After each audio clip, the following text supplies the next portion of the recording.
Hey guys, we're back with our yearly Festival of the Lost video, and yeah, this event, again, it's consistent, right, in the fact that it is lackluster. Now, I'm going to show you guys the Steam concurrent charts, which I'm sure you've seen a lot of in recent months. So in this image, you look all the way down to the right-hand side of the image, and you will see where we are right now, which I will tell you exactly is 44,000 players. Now, lows before this, like after Lightfall, we had double that. And yeah, the low has gotten way worse, and this is the lowest player count that Destiny 2 has had ever, which is concerning. I'm not gonna blame a once a year event in Festival of the Lost in this, because Revenant as a whole was a huge reason for that, and it's actually kind of crazy to think that Bungie would have had the highest concurrent player count back in the final shape if there were not server issues, but that ultimately, derailed that by about 2,000 players, because Lightfall had about 316,000, whereas the final shape fell short at 314. But anyways, I'm getting a little off track here. So the Festival of the Lost isn't the issue here, like I mentioned, but it could help to be the solution in the future to helping these lulls. In fact, that's kind of the point of these events, is to provide a shakeup to what you're doing in the game, because, it gives you these events, right?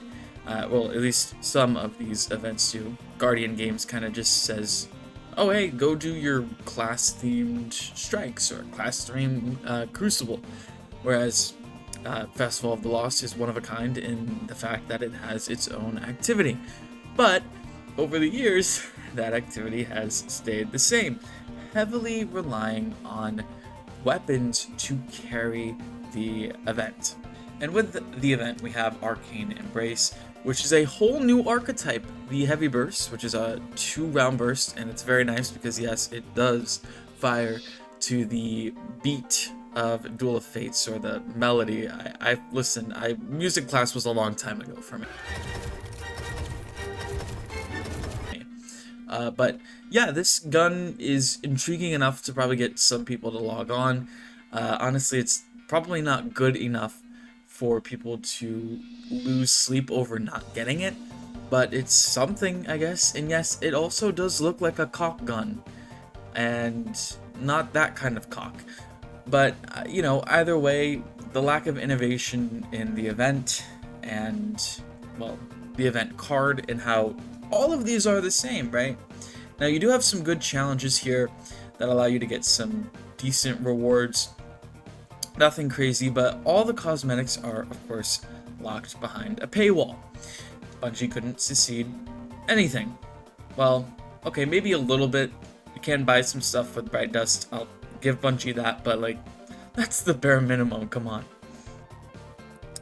And then, of course, we have these Eververse sets that we get just about every year, the community votes on. And yeah, you have to spend another 1,500 silver to get that. So when we add it all together, you're supposed to spend 1,500 silver on the Eververse set. Well, I mean, you don't have to, but, it's cool. You might want to. But, bare minimum, you spend $10 on the event card. You get these, I guess, okay cosmetics. I mean, they're nothing crazy. There's a shader in here that's actually not horrible, but, I think I'll pass on that for now. It's not worth $10. But the problem with these events is that they don't bring in any players at all, because, again, they're the same thing, and there's no specialty to these. I think there's a lot that you can add to this event from just using past things that have worked in Destiny. And one thing that came to my mind that was just like, oh my god, this has potential, is if they allowed there to be some form of shiny haunted weapons, where, you get the new Arcane Embrace shotgun, Jurassic Green, Macabre, you get shiny versions of those, maybe with the lost memento already equipped, or maybe some special kind of cosmetic with them, and of course double perks, and those drop from either expert lost sectors or just in general drop from haunted sectors, and you could like double the drop rates in the final week of the event or something like that.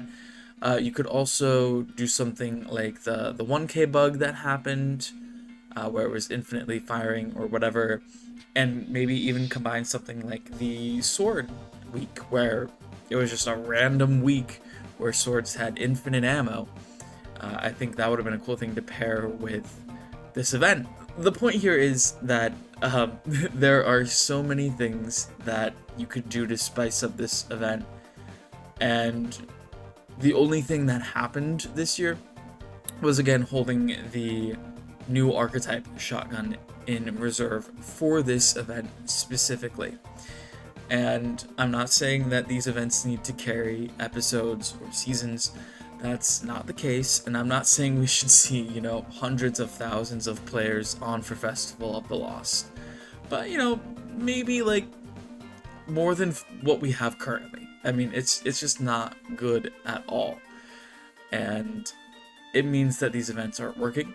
They're not doing what they're intended to do, and something needs to change.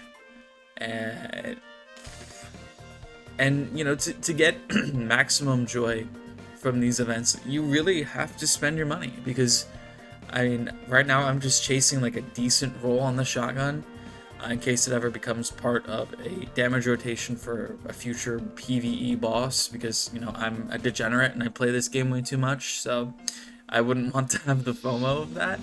But not everyone's gonna care that much, and so you have to again make this event unique, and there's just nothing in it that's unique. It's the same thing as last year. So yeah, anyways, let me know what your thoughts are below. I'm gonna leave this at the end of the video because I just think it's good here, but 99% of you are not subscribed, so if you could subscribe, that would be appreciated. But anyways, that's it for me. I'll see you guys next time.